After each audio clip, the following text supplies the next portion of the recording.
de tout ce que l'on a commencé à déployer depuis maintenant 15 mois dans le cadre de notre stratégie mobilité positive du quotidien Cap sur 2035. Quand on regarde la slide d'après, effectivement, nous avons depuis 15 mois beaucoup travaillé sur le sujet des mobilités avec le vote de la feuille de route mobilité positive du quotidien, le vote de la convention TER 2024-2033 qui a été un travail extrêmement important, le vote, s'il vous plaît, le vote de l'ouverture à la concurrence, puisque là aussi c'est un travail, tout le monde le sait, extrêmement lourd pour l'ensemble des équipes. Juste rappeler effectivement que sur ce cap 2035, on va passer l'objectif central, même si évidemment l'idée là à ce niveau-là, c'est pas de redévelopper cette feuille de route, mais c'est de rappeler que notre objectif central, c'est bien de passer de 220 000 voyageurs à 300 000 voyageurs jour, une augmentation de 40%, une augmentation sans précédent et qui montre bien notre volonté, avec d'ailleurs un doublement des montants consacrés aux mobilités par rapport à ce qui se faisait dans les majorités précédentes. Moi, je suis très heureux d'aujourd'hui d'avoir une gauche qui est convertie aux mobilités, une gauche qui défend les petites lignes, alors qu'en Auvergne, il y a eu un saccage des petites lignes dans un précédent CPER avec la fermeture de la ligne Thierboin, avec la fermeture de la ligne Clermont-Ussel, et de voir aujourd'hui la gauche manifester pour la réouverture des lignes qu'ils ont eux-mêmes fermées. Je ne peux que me féliciter de cette conversion à nos stratégies de plus de mobilité.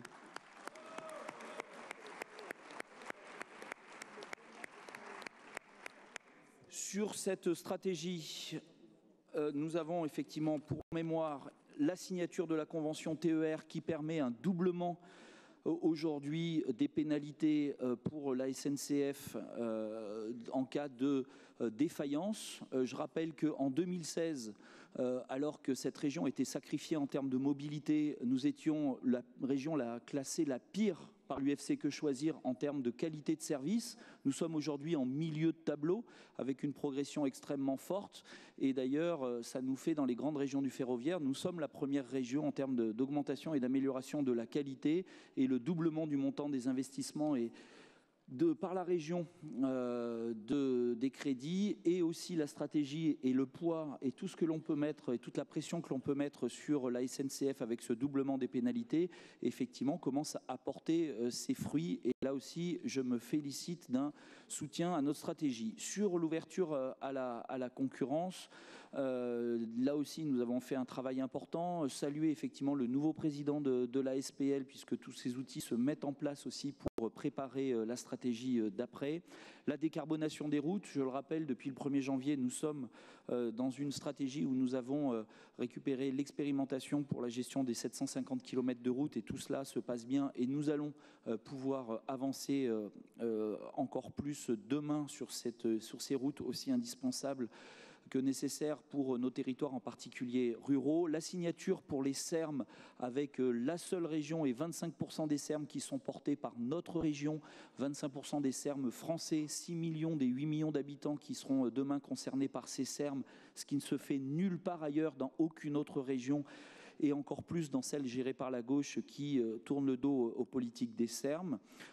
Et puis évidemment un volet concertation qui est extrêmement important puisque pour nous la concertation avec nos 25 comités de mobilité et tous les comités qui se déploient sur les territoires, la concertation est un outil essentiel pour atteindre ce doublement et cette augmentation de 40% de la fréquentation. Avec la stratégie maintenance et matériel qui vous est présentée ce matin, c'est une des briques aussi complémentaires qui vous sera proposée, qui vous est proposée. Et j'en rajouterai une dans le puzzle, mais qui vous sera proposée en juin, c'est la stratégie CPER, qui là aussi tourne le dos par rapport à ce qui a été fait dans les mandatures précédentes de la région, puisque je rappelle que dans les mandatures précédentes, comme je le rappelais tout à l'heure, les CPER actés par la gauche proposer des fermetures de lignes, la ligne Thierboin, la ligne Clermont-Ussel qui avait été fermée dans ces CPER et nous dans le CPER que nous vous présenterons en juin, nous avons acté le principe d'aucune fermeture de petites lignes parce que nous défendons la ruralité, nous défendons les mobilités pour tous. Sur la stratégie matérielle qui vous est présentée aujourd'hui, quelques éléments là aussi un rapport présenté et une stratégie sans précédent avec une augmentation de 30% du nombre de rames à l'horizon 2035. C'est unique quand on regarde effectivement tout ce qui a pu se faire ces 30 dernières années, même à l'époque où les trains étaient gérés par l'État, jamais il y a eu une augmentation aussi spectaculaire du nombre de rames sur notre territoire. Donc on ne peut que s'en féliciter et je détaillerai tout à l'heure. Dans la stratégie matérielle, évidemment, une volonté aussi d'optimiser l'utilisation du parc actuel.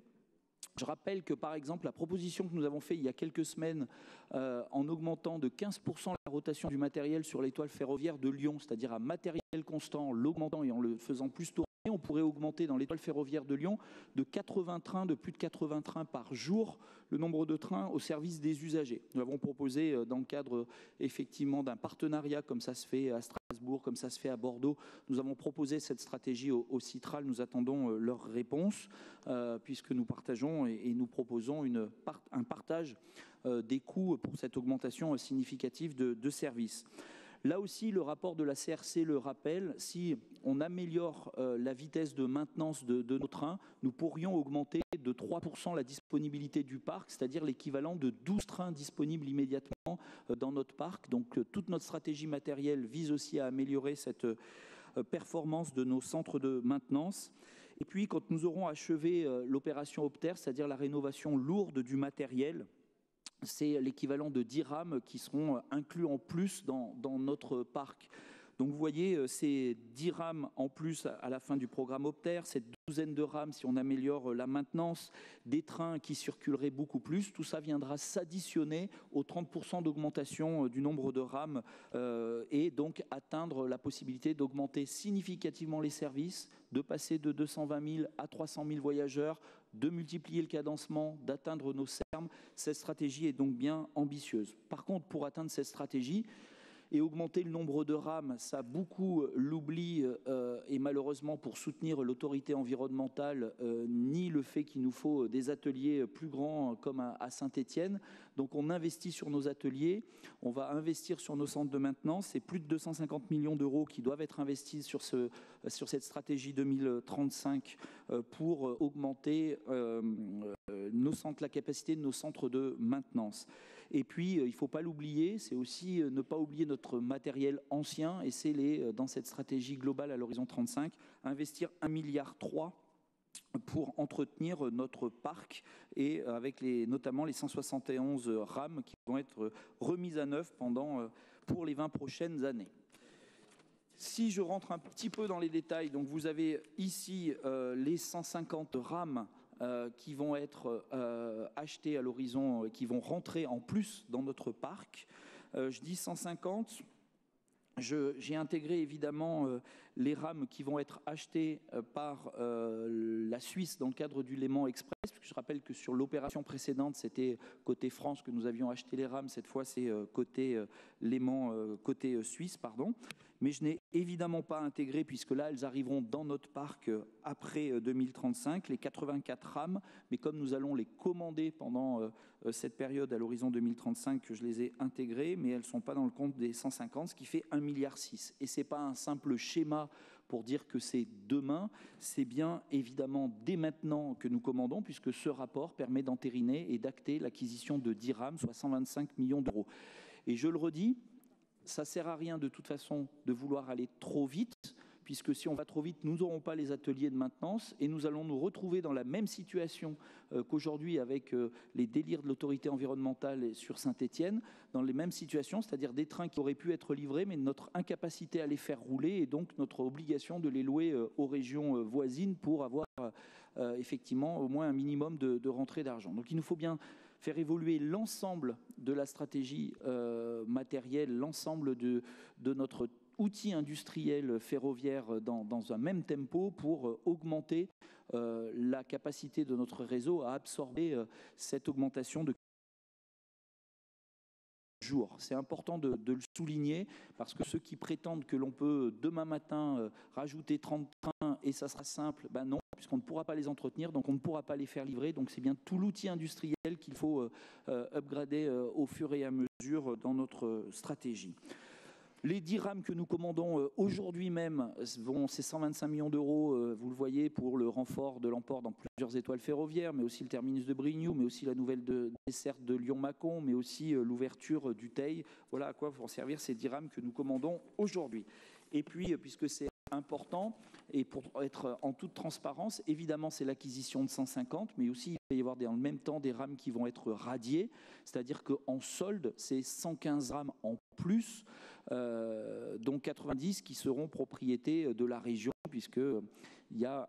un sujet, vous savez, propriété de ces rames, comme je l'évoquais tout à l'heure, avec le Léman Express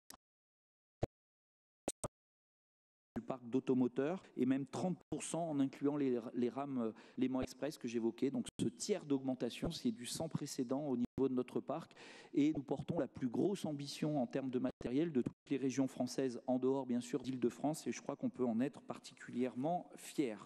Je l'évoquais sur les installations de maintenance tout à l'heure, c'est 254 millions d'euros qui vont être investis, mais là aussi, pour être transparent, nous avons inscrit que 15 millions d'euros sur Saint-Étienne, pour ne pas dire que c'est des coûts partis que nous mettons et que nous valorisons, alors que cet atelier de Saint-Étienne va nous coûter 100 millions d'euros, mais comme il y a une partie qui a été déjà financée, nous avons inscrit à l'horizon 35 que 15 millions d'euros, mais la réalité, c'est en dépenses et en réception, plus 300 millions d'euros sur les ateliers de maintenance qui vont être réceptionnés. C'est donc un investissement important. Et j'aurais pu aussi citer toutes les problématiques d'allongement de quais, puisque là aussi, demander des trains plus longs, c'est bien, mais si on ne peut pas les accueillir en gare, ça ne sert à rien. Donc c'est tous les travaux que nous allons évidemment déployer pour l'adaptation de nos gares, l'adaptation des quais pour accueillir ces nouveaux trains. Enfin, le programme Opter, et puis les programmes de maintenance, un petit rappel, puisque c'est quand même 1,3 milliard qui vont être dépensés sur toutes ces opérations d'entretien de notre matériel. 1,3 milliard, c'est pas rien, c'est de la qualité de service, c'est ce qui contribue aussi à l'amélioration de la qualité au quotidien pour des bonnes conditions de mobilité, en plus évidemment de la ponctualité, et c'est important de le souligner. En résumé,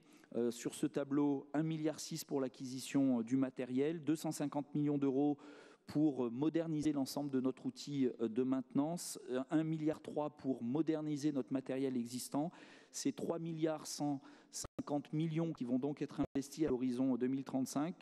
du jamais vu dans notre région. Comment on finance, notre ambition reste la même et nous avons pu effectivement, grâce à notre bonne gestion, dégager ces marges de manœuvre pour financer ce programme sans précédent et enfin rattraper le retard qui a été malheureusement engrangé sous la gauche dans les différentes régions Auvergne et Rhône-Alpes.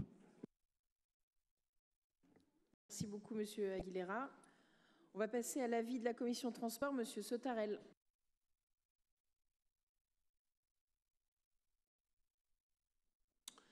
Oui, merci Madame la Présidente. Juste un mot avant de rapporter, malgré tout, pour rappeler que par-delà le cadre législatif, mon attachement et l'attachement de tous aux libertés locales, dans le cadre de la mise en œuvre des